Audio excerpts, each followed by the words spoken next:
and child protective services, and they won't give them back to their loving families because they're making money.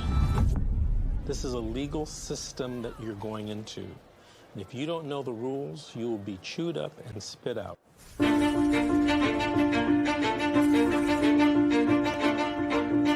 If I could say anything to a mother who just got their children detained, you're in a crisis. Yeah. Life feels like it's over. The most important thing is regaining custody of your children. The child welfare system at its core is designed to protect children who need protection. Okay, and that's key, is who need protection. So social workers, out of fear, will remove more children rather than only remove those children that truly need to be removed. It's okay. It's okay. This isn't someone stole your car. Someone broke into your house. This someone took your child, your flesh and blood. It doesn't say on this order that it was not proven. It says untrue. True. I immediately knew that, okay, well, this ain't over.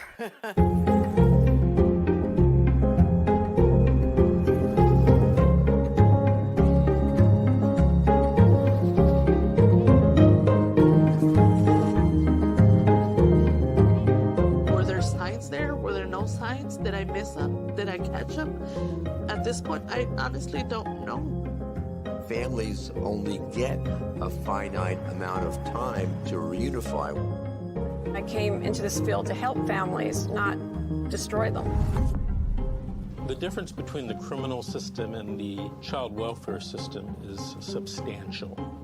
You have more rights as a criminal than you do as a parent.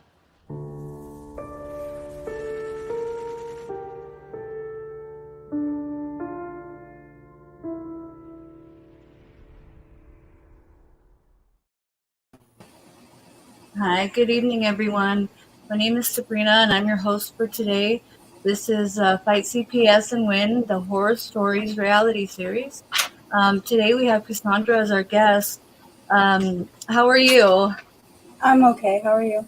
Okay, good. I wish we could be meeting on better circumstances.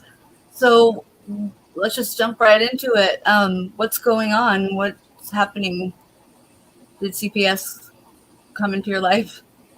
Yeah, they came into my life exactly 1 month after a sister passed away. And a family member mentioned the custody of my daughter to me at the end of the funeral. Wow. So they called CPS on you? Yes, their parents were caring for my daughter while I was staying somewhere else. Okay. How old is your daughter? She's 3. She's 3. Oh, that's such a great age. So CPS came out, and what happened? Did they take her from you?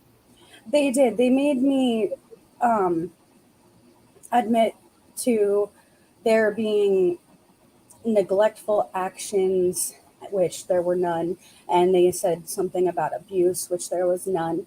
And I don't understand, because she was staying with these people's parents who raised them, you know, like her and her siblings, and also me and my siblings too. And nobody ever had any problems, you know, like neglect or abuse. And there were none occurring in the home when my daughter was there either. Right. So but those were the allegations, right? Yeah. And there was drugs too, but it was just marijuana. Okay. So then they started offering you services, and that's like the classes and the counseling and all that? Yeah, they created a case plan. Okay. Where are you at with that right now? Are you okay with that? Yeah, currently I did parenting classes, counseling. I refused to do domestic violence courses as well, because they also alleged that. Mm-hmm. None. I hear that a lot. They like to tack that one on. So what are they telling you as of right now? What is happening with your child? My trial, I just had a pretrial. And at the pretrial, I believe it was my daughter's lawyer, maybe.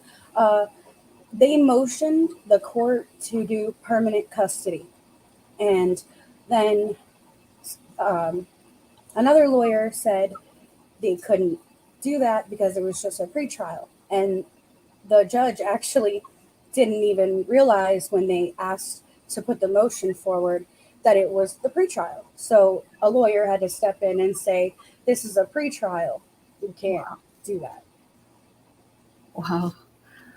So they extended it, and I have another one in August, and I'm trying to prepare. So where is your child right now? She is with a very extensive relative, in a way. Okay. Like a third cousin. Okay.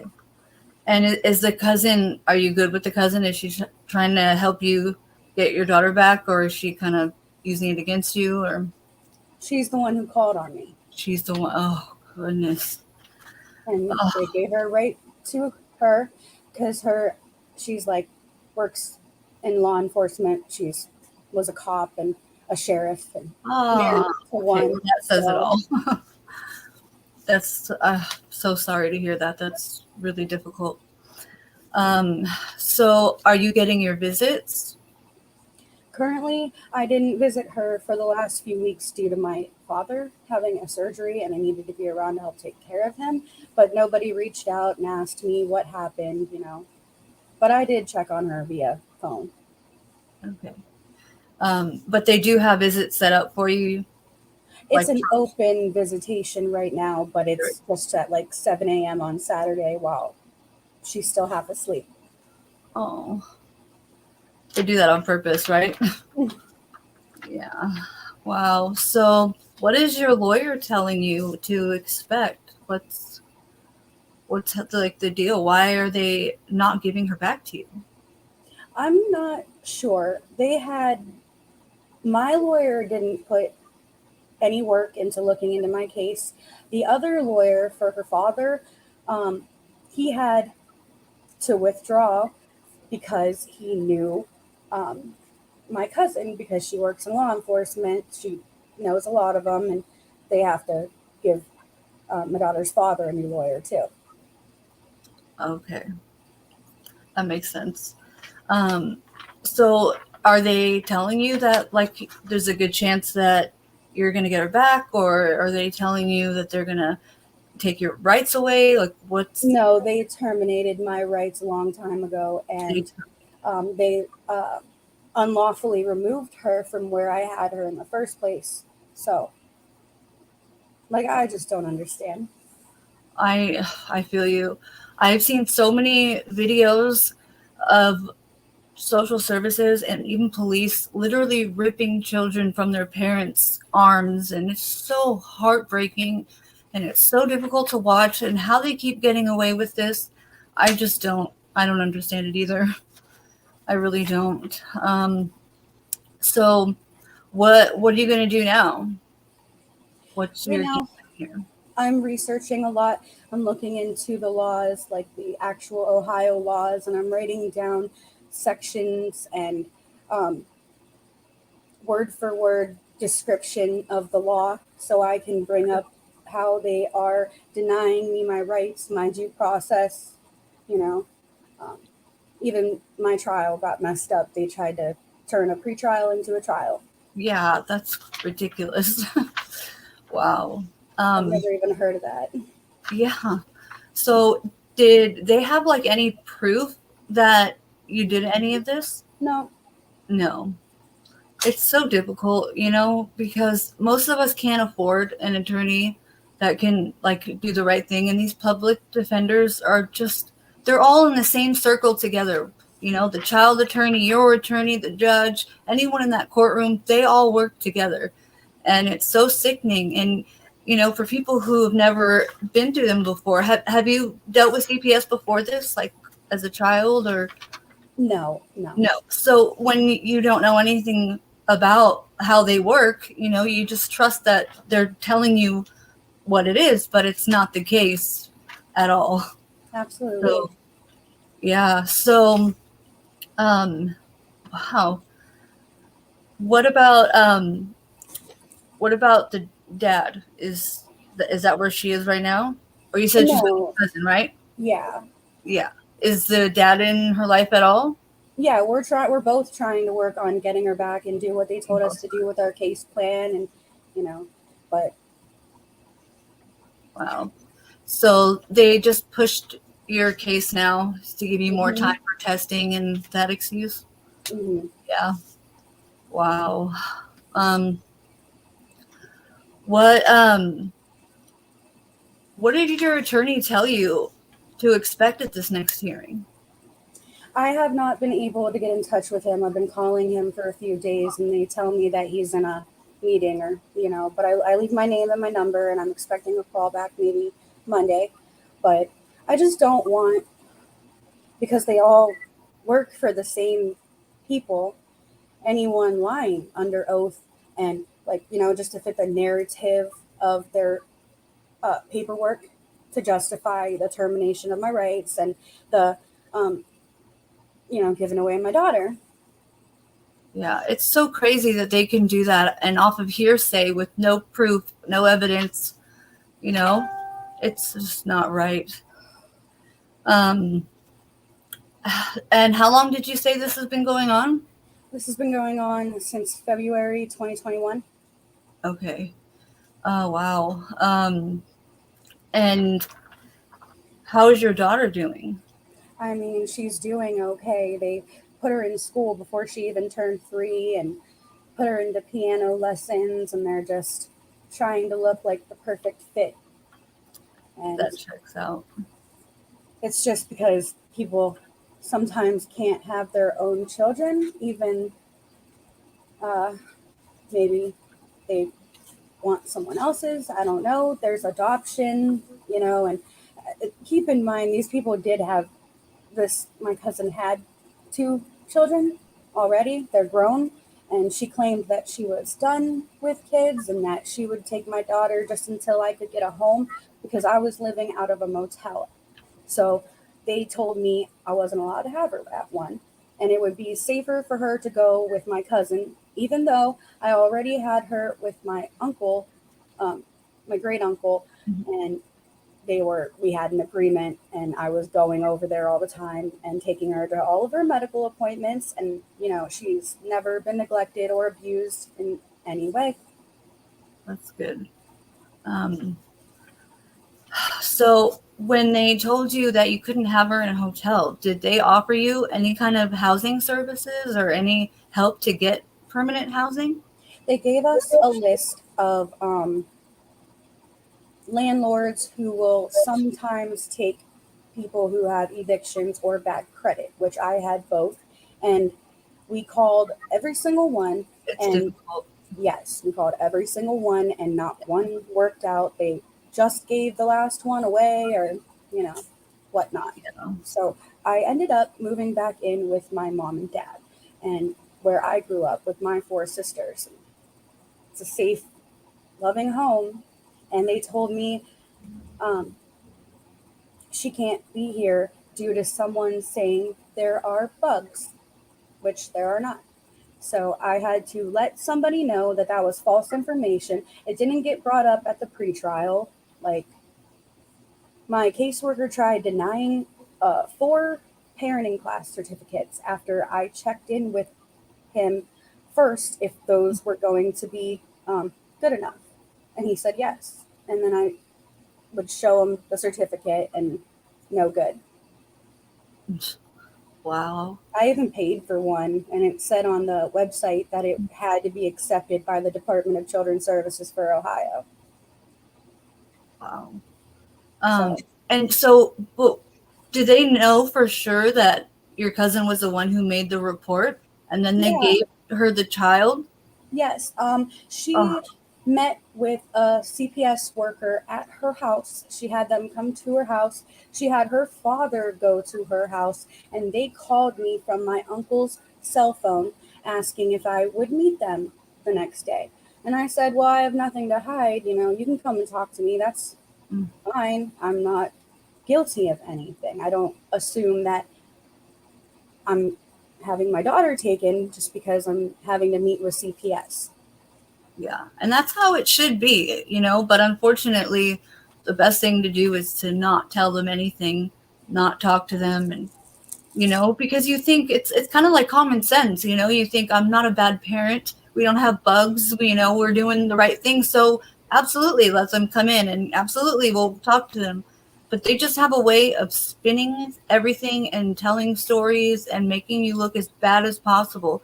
So it's not even really worth it, which is why it really helps to have an attorney behind you to guide you. But, it's just unfortunate how the system is handling these cases. Oh, man. It's sad. It really is. So have you gotten any progress reports from your classes and all that? I mean, I just received certificate at the end. They email you a copy, and yeah. But they're saying that it's not enough, that they want more. Well, I had to report it to the supervisor that my caseworker wasn't accepting that, and then I had to email them to her, and it got brought up at the hearing that there were a couple parenting class certificates that I did. Nobody praised me for it or made it look like it was an effort. It was just still no good, in my opinion. Yeah. Well, they like to do that. They like to buy time because then they get more money, more funding from the state, So it's just ridiculous because it's really, really hard, to change your entire life schedule and jump through all of their hoops, between the drug testing and the counseling and the meetings. And it is very, very difficult, And so when you get towards, the end, you think, okay, we're going to court. I won't have to do this anymore. And then they tell you, oh, no, actually, we want to continue and we need some more tests from you. It's just ridiculous, It's just a way for them to make more money. Not okay. Yeah, absolutely. I don't agree with what our taxpayer dollars are going towards anymore. Yeah.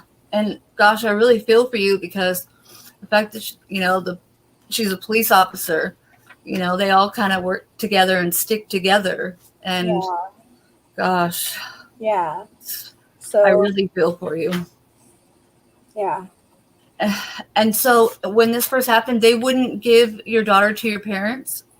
No, they completely skipped kinship rules and everything. They just said that I fought for her for 3 hours at the initial CPS meeting at the house. And the guy said it's the longest house call he ever made and he just wants to go home. So all he needed from me was to say that I would allow them to place my daughter with my cousin or whatever. But I did not agree with that because she was my third cousin and she also has done very damaging things to my family in the past, like my deceased sisters of mine and also still alive ones have been targeted by her. Like they got her and her husband suspended for illegally evicting us from their her parents' house, and she got into an altercation with one of my sisters and she took it down to the police station and they suspended them.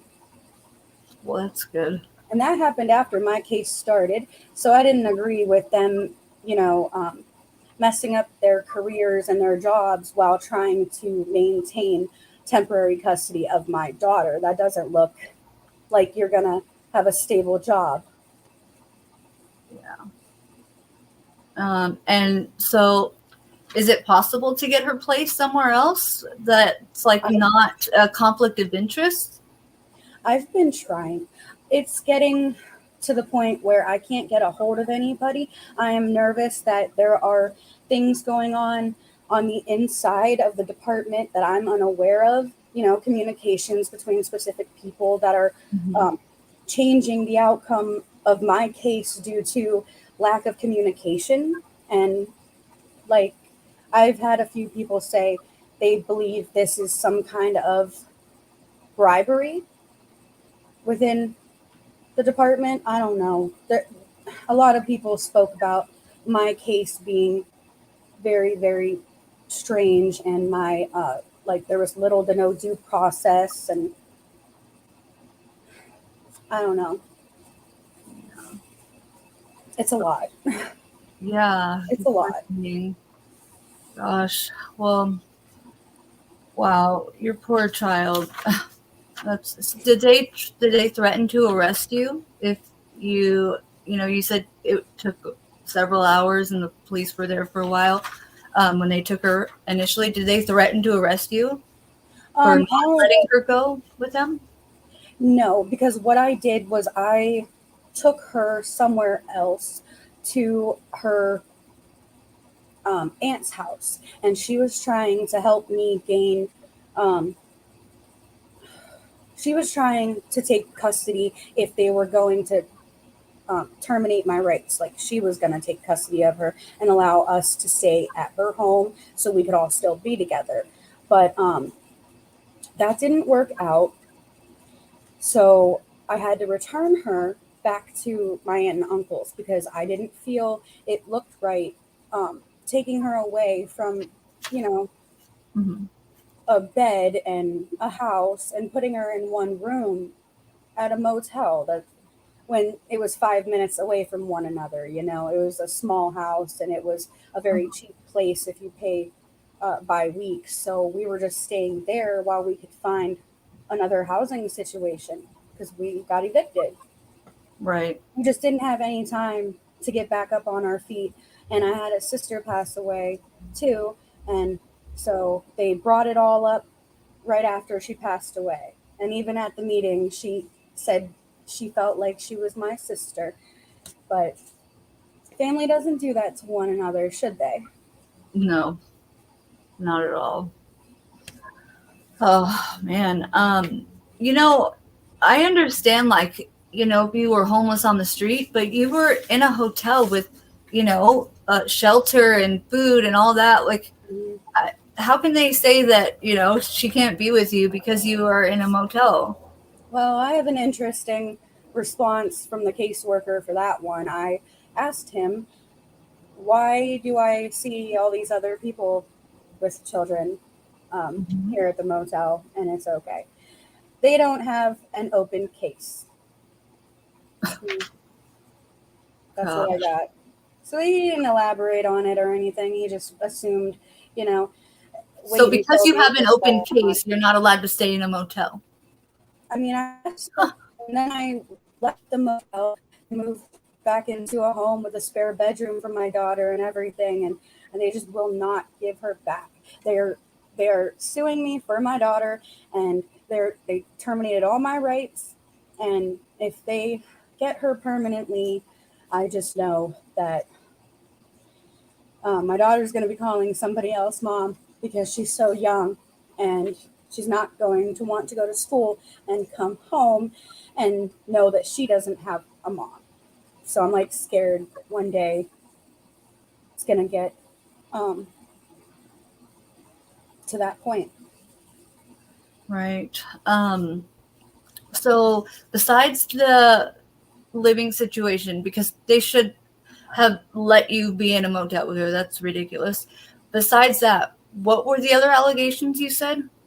There was a domestic violence allegation, which there were no arrests or charges or any kind of documented evidence or anything. And there was drug use because of marijuana, but I went and got my medical card for that, so they couldn't get that against me.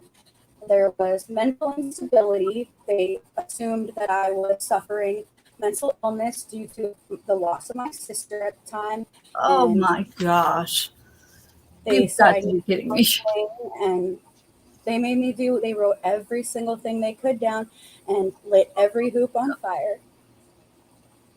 Gosh, that is horrible. I'm so sorry. I'm You're already going through it, and then they do that to you. That is just awful.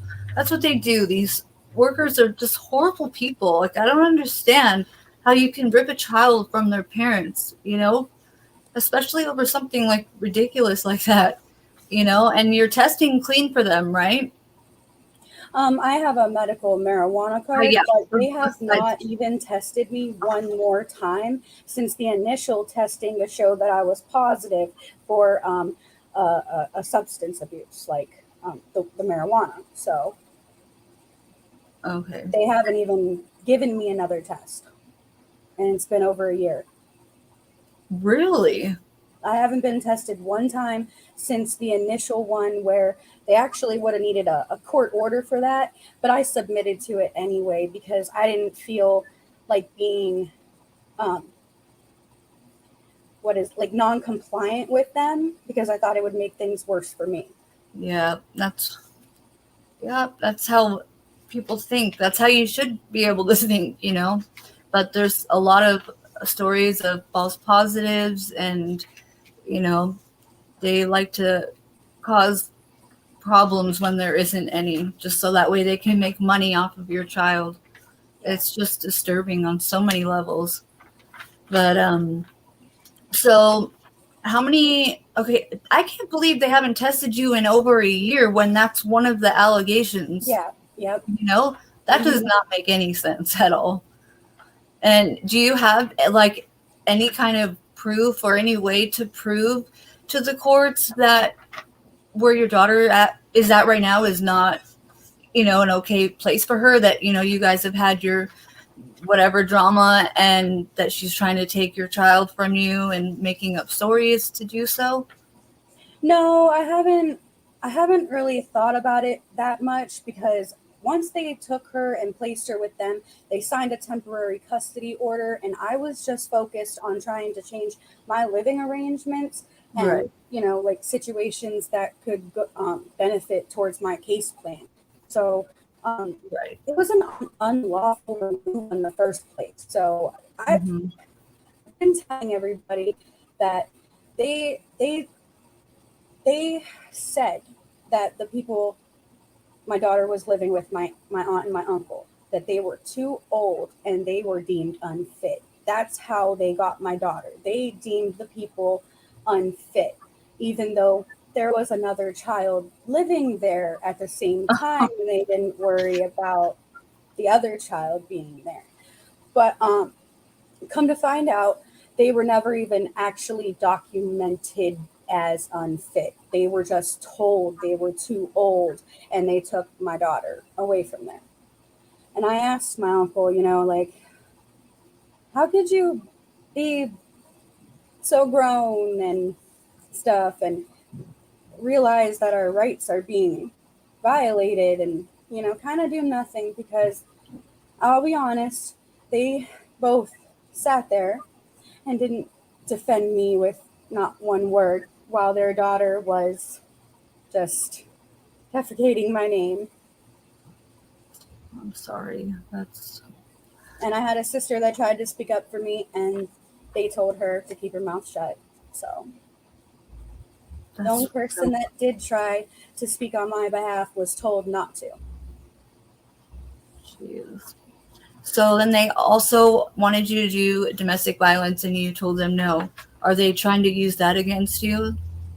No, I didn't really tell them no. I just basically personally refused to go and do something that, in the end, it kind of labels me guilty of that for assuming going and, being a participant of that. It would require some sort of guilt within myself why I would attend. And I just refuse to go and do something that I'm not guilty for, nor is anybody. And also, if I was the alleged victim, why am I supposed to go to the classes? Yeah. I mean, I just hate that.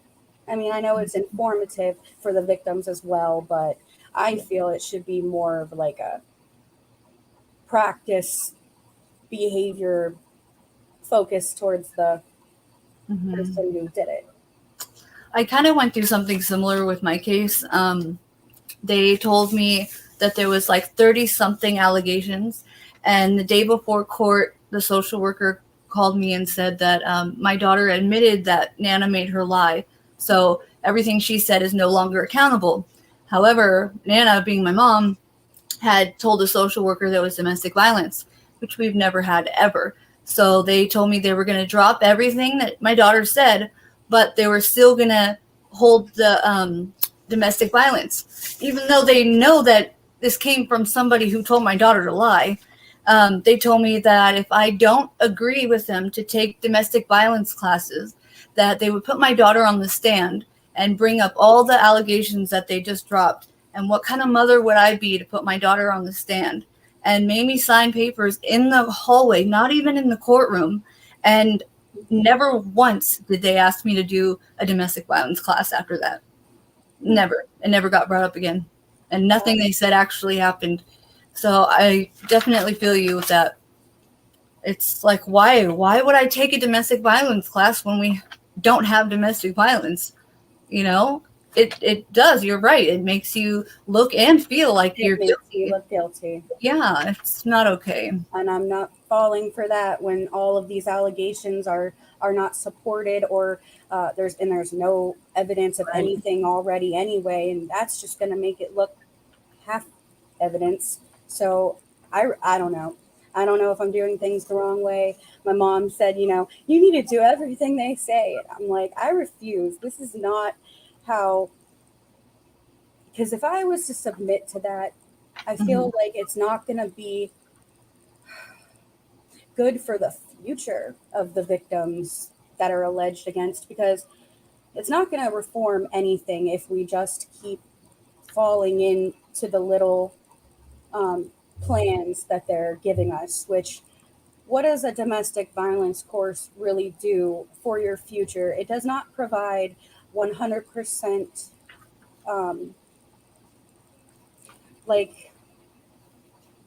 it doesn't show that you're never going to end up in a domestic violence altercation ever again. It's not going to be your ticket out. I don't know. Yeah. And, I think that they do that on purpose because the social workers and the counselors, the people that run those classes, I'm pretty sure that they talk to each other. I know that for sure. But then they use the information that you bring up in the class against you with CPS. Right. And I saw that happening in the drug classes and in the parenting classes, and it's just so crazy. And I said this before on one of my shows that there was a couple of girls that were in it was a drug class, right? And there were several of us who don't have a drug issue, don't have a drug problem. Mm-hmm. And the counselor told these girls, including myself, that if you don't have a story or you're not talking about your, drug abuse, then we're going to report back that you're not compliant, that you're not doing what you're told, and basically telling them to make up a story just so that way they're participating. It's just like so messed up. The whole system is so whacked. Wow. Yeah.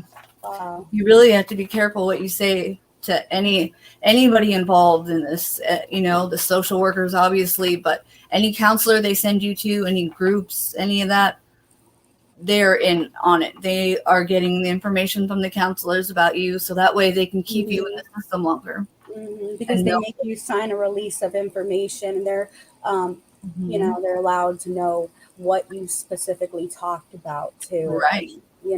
Right. And that shouldn't be the case at all.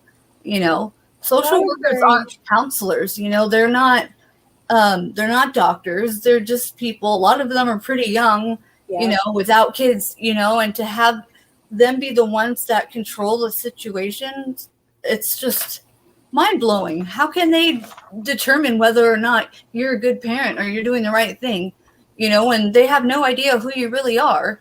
And to twist every little word you say and making it sound so much worse than it is. And what kind of person does that? What kind of monster can take a kid away from a perfectly good home?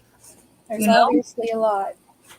Yeah. Not just me. You've had a lot of people and guests on here that have been through so many traumatic experiences. And it's And that's why it's really important that we talk about it, and like, thank you for coming on the show, because the more people that come on and talk about it, the more we can, as a whole, you know, try to do something about it.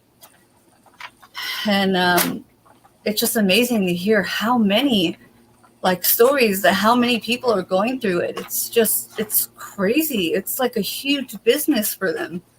It's literally like human trafficking, you know, and they're messing up our kids, like psychologically, not just our kids, but everybody involved. Absolutely. And it's so sad. It's supposed to reunify families. I'm sorry, you're breaking up a little bit. They're supposed to reunite families, not break them apart. Exactly. Right? They're always trying to say that, you know, the last resort is adoption. The last resort is foster care. No, that is their first resort. And I'm just shocked. Well, I guess I'm not shocked because of the fact that, you know, they're a police officer, but the fact that they would take the child and give it to the person who made the allegations, that, you know, doesn't make a whole lot of sense. It's kind of obvious, you know. I see what you're saying. It's like almost I want that, so give me or something. And they gave her. Yeah, it's jeez. So have they come out and checked out your new living situation? Nope, they won't. I reported about how there are no bugs or whatever, and nobody has asked or called me about visiting or seeing the house or anything. So it's like completely ready, you know, for my daughter to come back and be with me. But every time it comes down to, you know, my living arrangements are different. They say, well, you're still dependent on your parents. By living there. And I'm like, okay, well, I pay rent, you know, and we contribute, and it's a half and half situation. Whereas if I was staying with a family or friend, you know, other friend, they probably would ask the same thing or say the same thing, even though they don't have the right to. All I need is adequate and proper care for her, which is food and clothes and shelter. And I had that for her since the beginning and until they got involved. There wasn't even a missed medical appointment that they could put on me. And it's just, there's nothing. And I'm really shocked and sad how I've been through a couple hearings already, and not one person has sat down and said, this isn't right. It's almost like they are obligated to overlook anything that isn't written down in a way. Like, you know, you read it and you can think this is sketchy, but it's not my job to decipher that. So yeah, next, push the paperwork. Just don't care. There's soulless people that do things like that. So somebody made an allegation saying that there was bugs, or CPS just came up with that one on their own? No, someone made the allegation. And then they never actually investigated it? Nope. Yeah. Jeez. Which, that's their job, you know, is to determine that. So the fact that they're trying to use that against you, that really doesn't check out, because, you know, prove it. You know, it really irritates the crap out of me that family court goes on hearsay and they don't have to prove anything. Yep. It's just so ridiculous, you know, because there are so many situations with family members or ex-husbands or ex-wives, and they're fighting over their own stuff, but the kids get in the middle and they try to, you know, pin the parent and say, you know, CPS, come check, you know, my wife out because she's doing this wrong, or vice versa, to try to take the kids, you know, when really it's their fight. And that happens a lot, and they should know that, but they take advantage of it. Yep, absolutely. You know? Have you tried reaching out to the supervisor for CPS? Yes, I reached out to her a couple of times and I can't get a hold of her. It's like everyone's gone missing or everyone's busy, and I've been calling them all week long ever since that hearing last week, and I can't really get a hold of anybody just yet. But I mean, I have a little while, thank God, because nobody's answering my calls.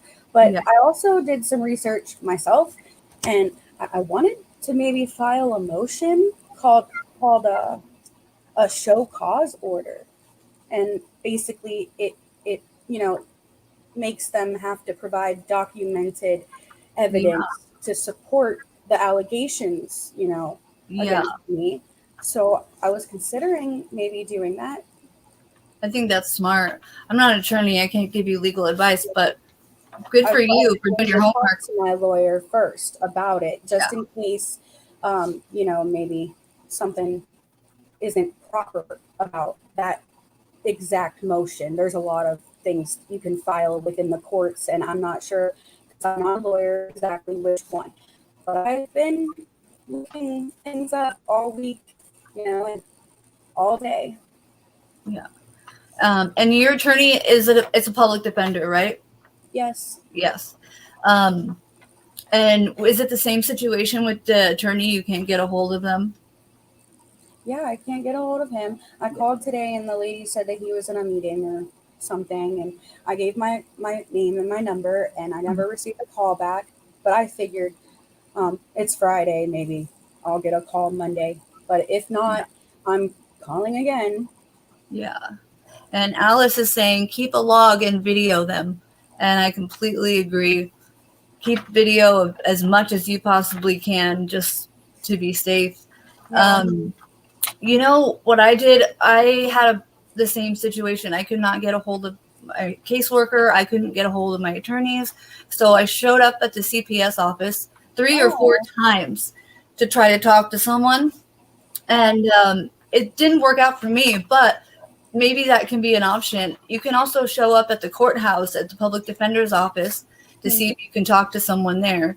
And, because there's a difference between calling and showing up, So maybe try that route.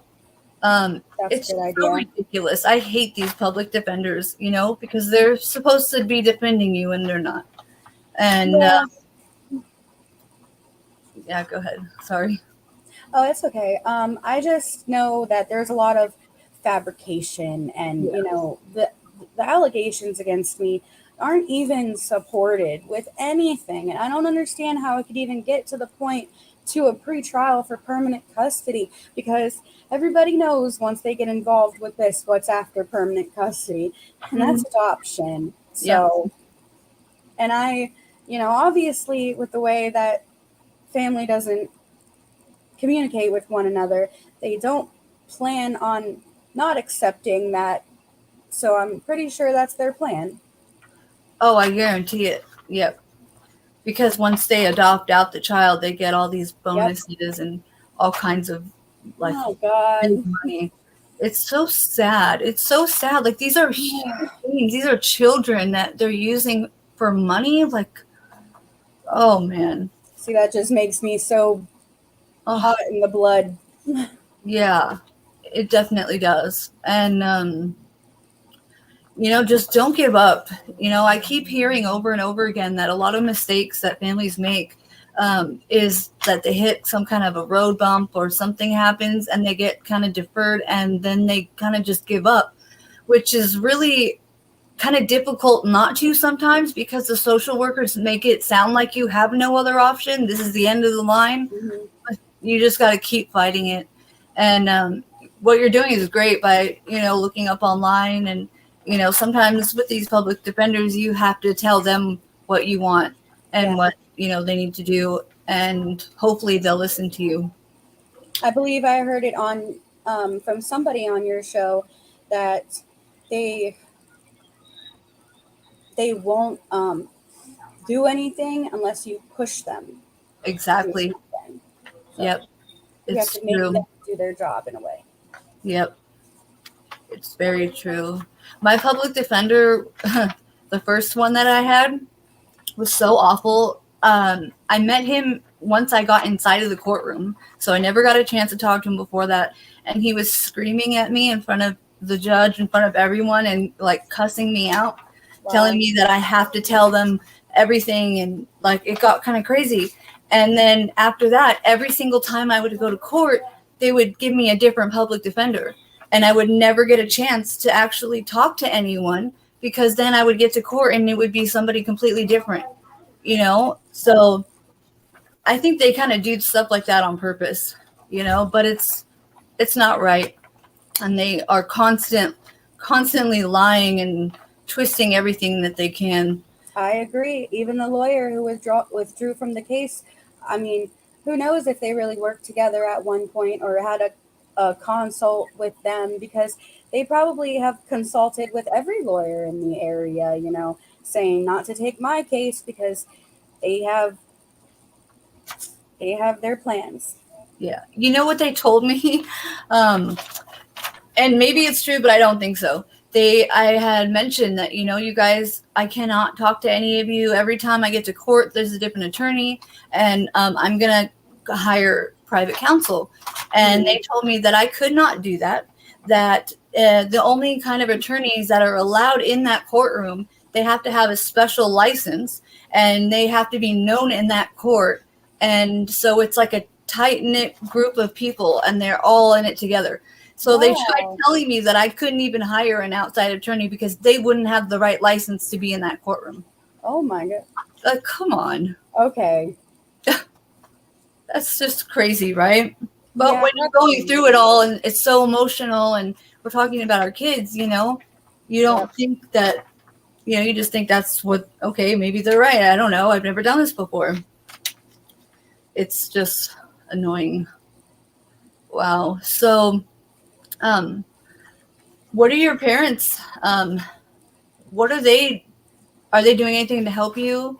You know, to try to convince the social workers to come to the house, or? I mean, yeah, they said if anything, if my dad said if we have to put the house in my name, then that's what we have to do, because I came back in the house after the meeting with my CPS worker, and I told him, the guy just said, Dad, your house is not good enough. It was good enough for your 5 kids, but not your 1 granddaughter. And he said, no, absolutely not.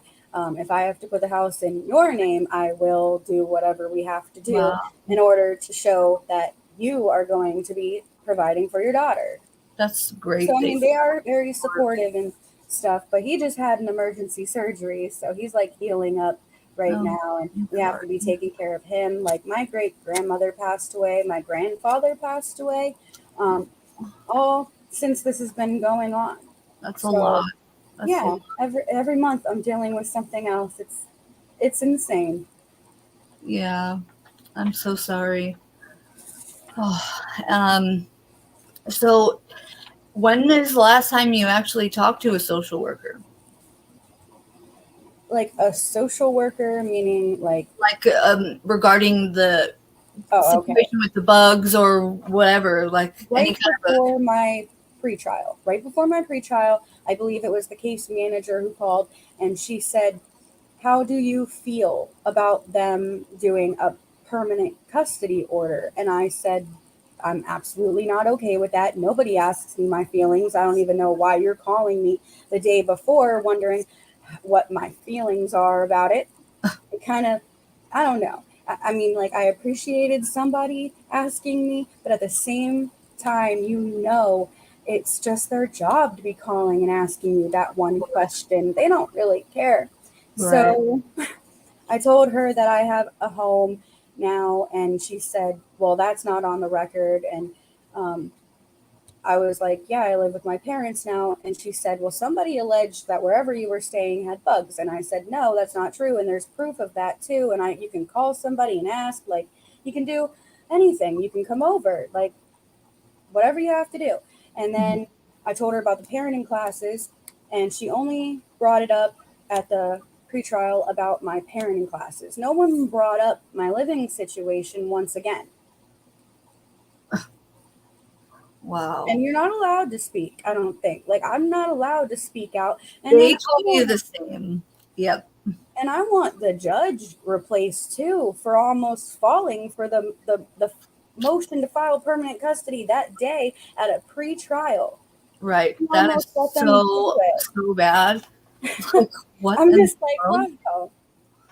These are the Wow. people that sit behind that desk, think it might be time to call it a night and retire because she was, of Yeah. age. And if That we or can they were just trying to pull a fast one on you.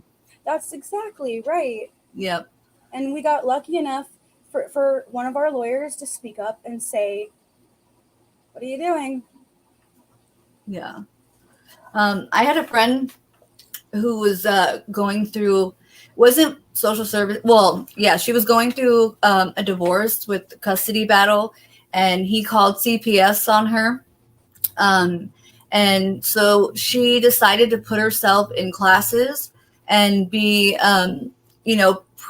proactive about everything, right? So CPS got involved, and if she wouldn't have done that, she would have been fine. But because she was trying to be proactive and, take the classes, do the drug testing, do the counseling, they totally switched and flipped everything on her.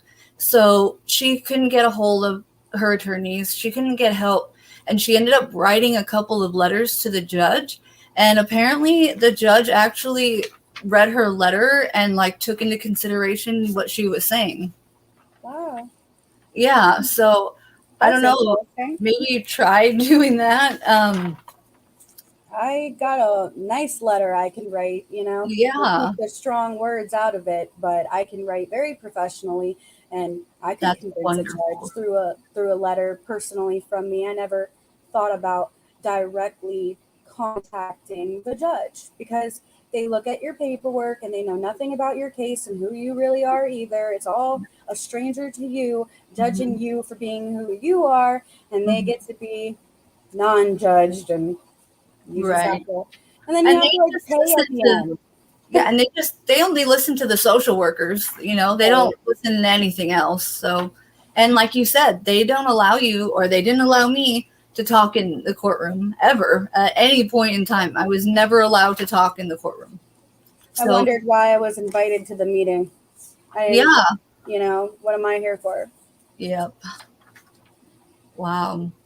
And so I'm so confused. I don't understand why they're not giving her back to you. You have I'm not a drug addict. Classes, I'm not a alcoholic. Yeah.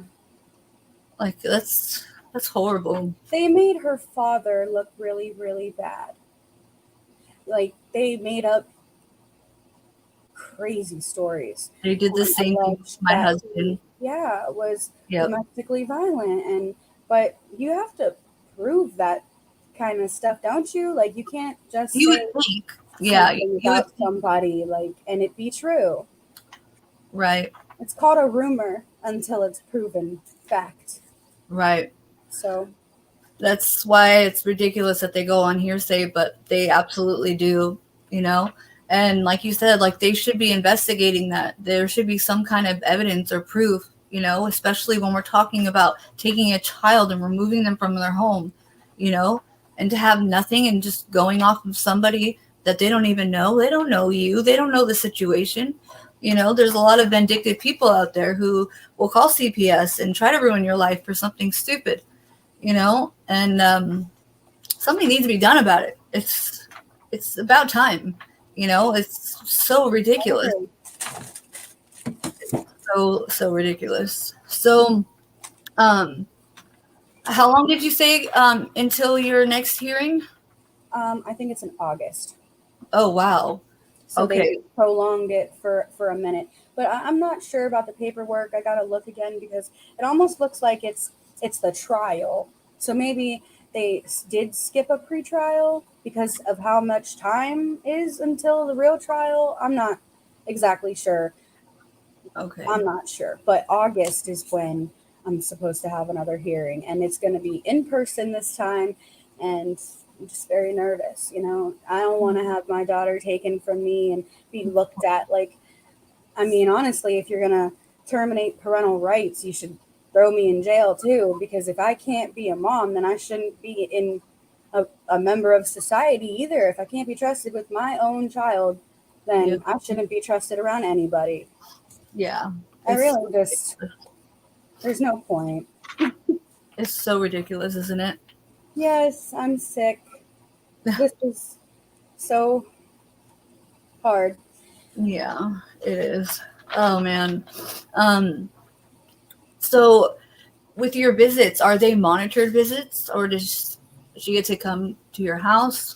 Nope, I don't get to have her by myself, and we will meet up. Like we were meeting up at the park, Mill Creek Park, and since my cousin's husband is a cop, which they like recently married, so it's like they gave my daughter to a stranger plus a very extensive family member. But sorry, when we were visiting her at the park, he was on duty and he was parked in his police SUV there the whole time watching us.